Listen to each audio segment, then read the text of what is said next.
honestly don't have anything else to open up with. Sonic Mania! It's finally out, it's been a couple of months, I realize, but you know what? Since its release, everyone has played it and loved it to death. Most people, anyway.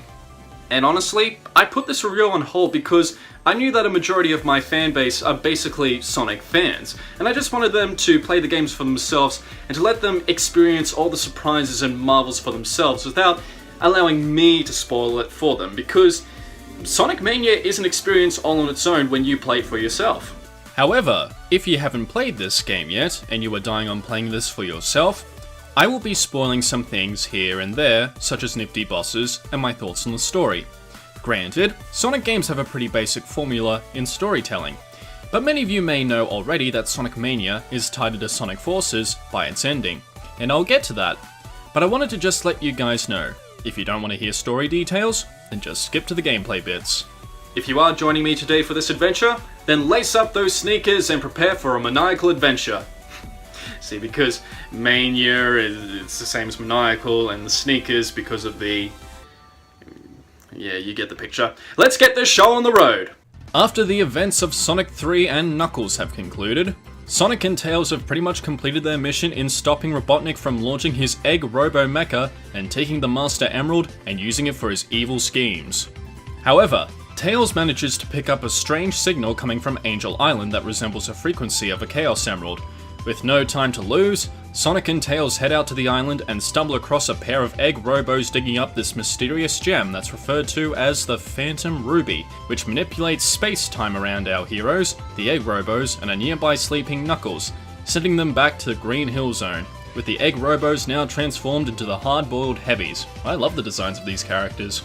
With Robotnik taking the ample opportunity to steal the mysterious stone, he sends his now powered-up robots to eliminate Sonic and his friends. And there you have it. We've got a brand new story, some new bad guys, a new power source that sends our heroes to different places. So let's take them on.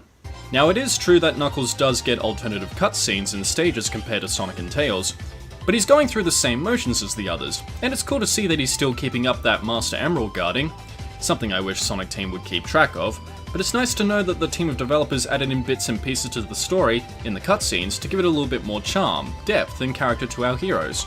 And yeah, I guess I should mention, this game is basically a fan-made Sega-approved video game led by a team of talented developers, programmers, and designers. Most of you would know T. Lopes from my Sonic CD review, and yeah, this guy knows how to make a Sonic game. He's been doing fan hacks for a long time, and while I've never played any outside of just Sonic CD and Sonic 2 on iOS, I still get a kick out of his work. Didn't know a whole lot about Simon Tomley or Pagoda West Games, I'll admit. I'm sorry, I love you guys. But I did know T. Lopes. He composed the soundtrack for this game, and boy do you feel the passion and hard work he put into this game. I love his original work on YouTube, but I will never stop listening to his work on Studiopolis, Mirage Saloon, and True Final Boss. This song is my jam, and T. Lopes is my baby. Together, these guys have made a really fucking solid good game, and it has to be a dream come true that these guys who have been making fan games for a long time have finally gotten the chance to make the next official classic Sonic game. I would love to see them tackle another classic title in the future, or maybe even an independent game from them. That would be cool. But what about this game in particular makes it so enjoyable to play? Now, that's to say that because I have been playing the classic series for quite a while, it's easy to say that because this game takes on a classic Sonic nostalgia pandering kind of approach, I am probably going to be a little bit biased towards this game, I will admit. Although I do have some problems, do not get me wrong on that, but yeah, I probably am going to be biased towards this entire video as we go along, so bear with me. First off, this presentation is absolutely stunning. The levels look so bright and vibrant. There's excellent sprite work everywhere, from the models, to the little assets in the background, the giant golden rings and hidden areas, to the animations of characters at the beginning of Chemical Plant.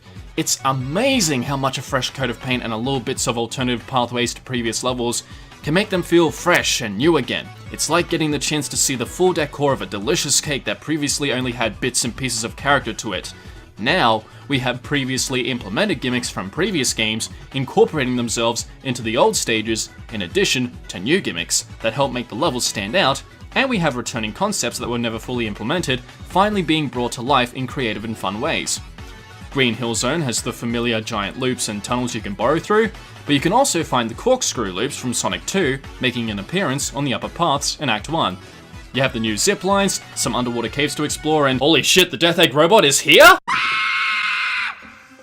Chemical Plant has the long dips, poisonous chemical water and dash pads in Act 1, and in Act 2, we're introduced to this new bouncing jelly which can be altered by adding in new chemicals from these syringes to make the bouncing elevate Sonic higher into new areas.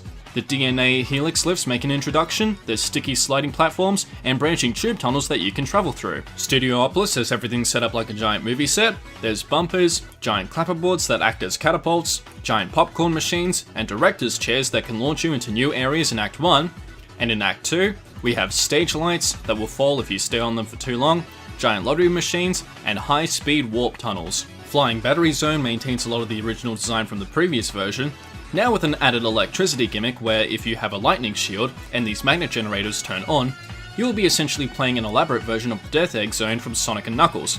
Act 1 changes it up a little bit more by adding in these new trash compactors that you can either jump out of to save yourself, or if you're unfortunate enough, will give you access to the lower part of the stage. In Act 2, it's built a little bit like Wing Fortress, where the outside of the ship has strong currents of wind that slow down Sonic's speed a bit, and you also have these dangerous electric currents that you destroy either one by one, or by destroying the man moles controlling them. Press Garden Zone is like a giant newspaper factory that prints out Dr. Robotnik's propaganda in the first act, and then transforms into a beautiful winter wonderland with Japanese cherry blossoms falling all around you.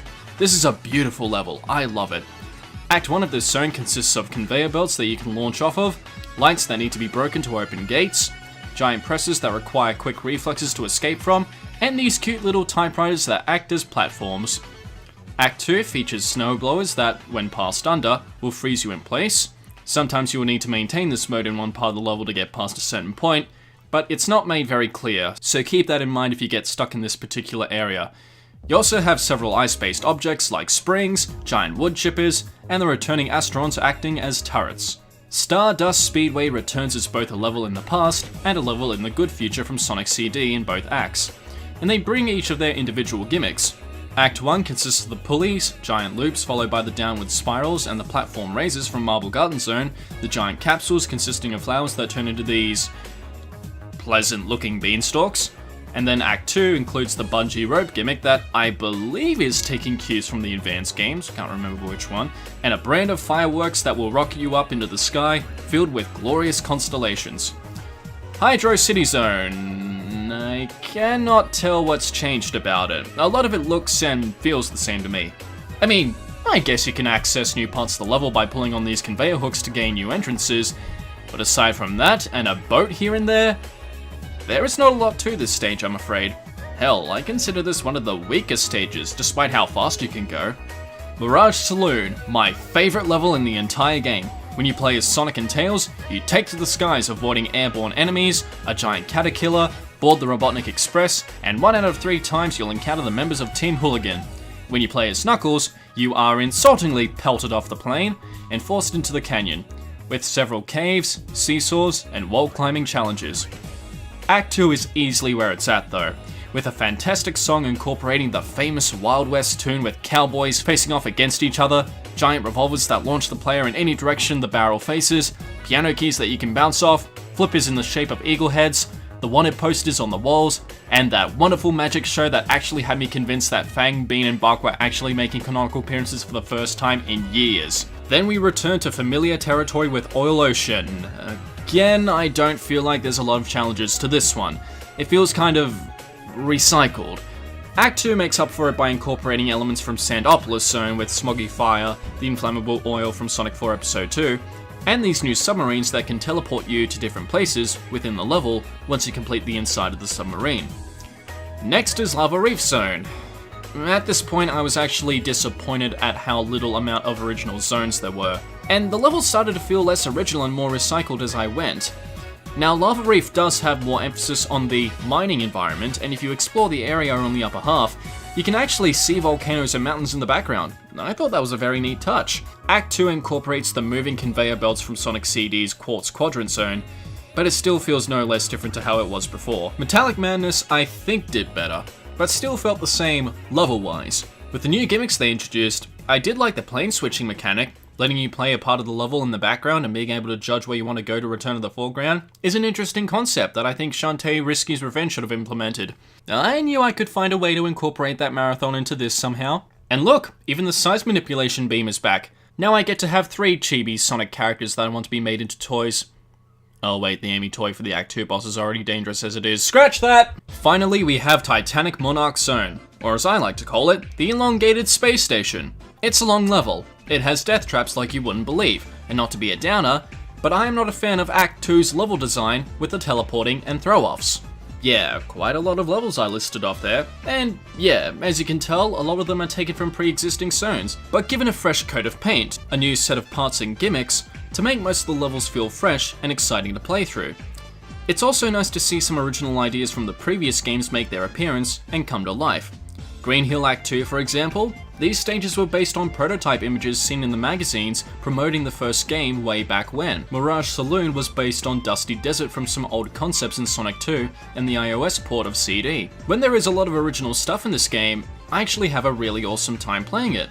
And it's cool to try out all these new gimmicks and see if they can lead me to new secrets, new passageways, alternative ways for me to go about the stage in the most fastest or most rewarding way possible.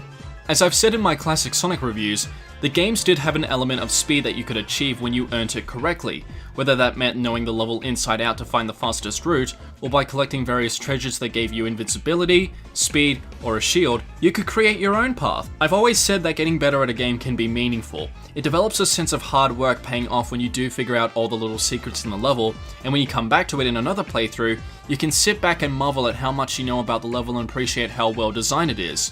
Complementing all of this brilliant level design is Sonic's new drop dash feature. When you jump in the air and then press and hold the jump button again, you will get a small burst of speed to propel you forward whenever you land on the ground. This is the most effective way to build up some speed again when going down slopes, or if you want to take out a line of enemies with a simple, quick and easy spin dash.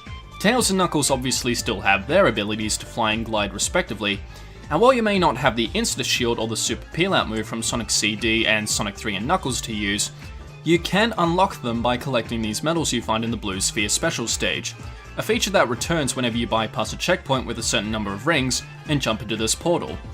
Like Sonic 3 and Knuckles, you have to pass over all the blue spheres in order to obtain a medal, and you can get a silver one just by completing the stage normally, or a gold one by getting a perfect when you collect all the rings.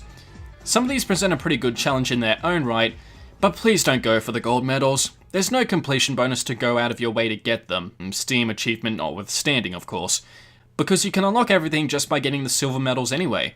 The special stages you want to focus on, however, are the Chaos Emerald stages. And yes, you may have noticed that Sonic and his pals are taking on a Sega Saturn look, which I thought looked kind of cool. Your objective is to catch up with this UFO and nab the Chaos Emerald. To do this, you can collect blue orbs that fill up your boost meter, and to maintain your time, you need to collect golden rings. Be warned though, if you reach Mark 3, not only do you run faster, but the control in turning becomes more slippery, and if you're not careful, you can easily knock yourself into a cloud of bombs or fall off the edge like a dummy. Collect all the emeralds and you can go supersonic. Blaze through those levels, cheat at those boss battles. Tails, where's your flicky army from hell? All good things, fantastic things even when talking about this game. It just seems like that all the developers, the music artists, the artists themselves, the graphic designers, the level designers, they all had a good idea of what to put in, what made it fun, and what made it enjoyable and long-lasting for an appeal for Sonic fans. Despite that though, like I said earlier, I do have issues with it. And now, just because I say that it has issues doesn't mean I'm giving the game total flack. I'm just saying that these are considerations that they should take into account if they're ever going to do a follow-up sequel to this game, if that ever happens. Let's start with the bosses. Now, the bosses in this game I actually really like. It's cool to see some old bosses come back and implement some new strategies and gimmicks to them to make them feel better. And the hard-boiled heavies? I mean, shit! Best bosses I fought in the game bar none. I'm strictly criticizing bosses like the Titanic Monarch Zone 1, the Hydro City Zone 1. These are not new bosses, these have been done before. And whether they're follow-up bosses or not remains to be said, that these fights can go on a long time sometimes. And if there's one thing I hate is dragged out boss fights. Also, I don't know if this is just me, but the heavy gunner fight, whenever I jump over those missiles, I can tell something is pushing Sonic back, and it keeps fucking with my perception of where I am relative to where I'm going to land. Is that intentional? If so, why? Also, Poyo Poyo? Really? I mean, I know it's a reference to Dr. Robotnik's Mean Bean Machine, and I kid you not, I was actually in stitches when I saw this, I didn't even see it coming, but why? This has nothing to do with Sonic Mania's established gameplay. Why is this here? Why not just make a minigame out of this? Oh wait.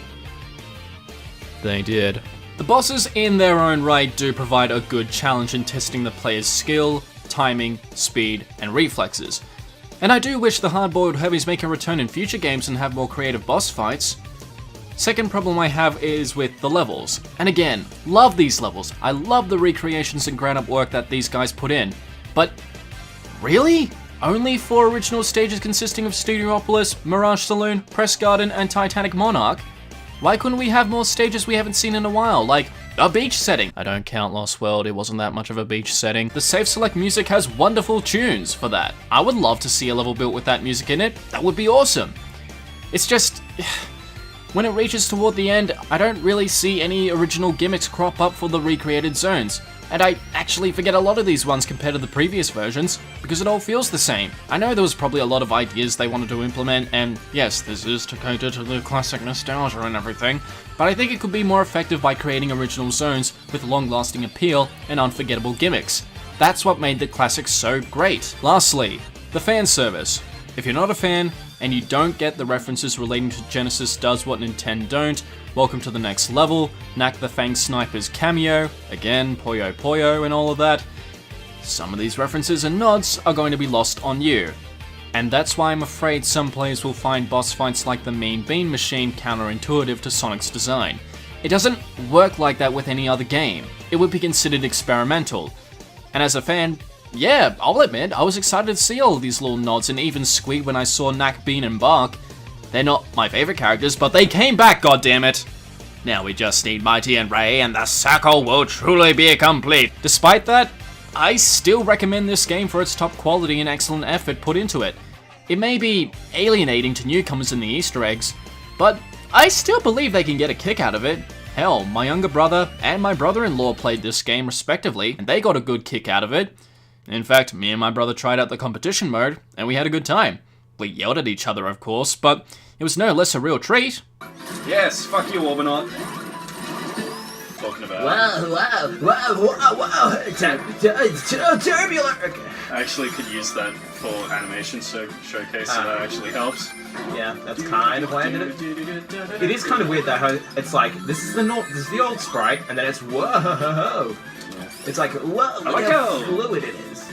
Yeah, I was just gonna say, very fluid animation. Ah, shit. I mean, it's good animation, but it's like a weird disconnect. Look how fast I am. Yeah, you're almost there, Whee. Come on. Yahoo! Yippee! Yahoo! A Super Mario! Yahoo! A Whippy! Please! 3 seconds left to spare, and you got more rings than me. We'll see how this goes. Fuck. See? Yeah. Oh yeah, because I had like 30 times the score of you. See? Even without that, that's a pretty good, like... Yeah. I mean, apparently I won because I stayed in like one area for about 30 seconds. And there you go, that's my thoughts on Sonic Mania. Now, I am curious about you guys' thoughts on the newly released game. I mean, I can't be the only one who thinks that this game needed more original zones, and seeing as how Sonic Forces is going to include some 2D classic Sonic into the mix, I am quite curious to hear your guys' opinion and thoughts on them, because who knows, maybe what Sonic Forces does to probably improve or incorporate into the game may be better, or it could be worse. I see a lot of original stuff on YouTube from the Sonic the Hedgehog YouTube channel that they upload, but I want to hear from you guys. Until then, I gotta go back into the Shantae series once again, and we're coming up on her third game, Shantae and the Pirate's Curse. Does it live up to her marginally okay predecessors? We'll just have to wait and see. Until then, take care of yourselves, have a good evening, and as always, stay awesome, lovely viewers. See you then.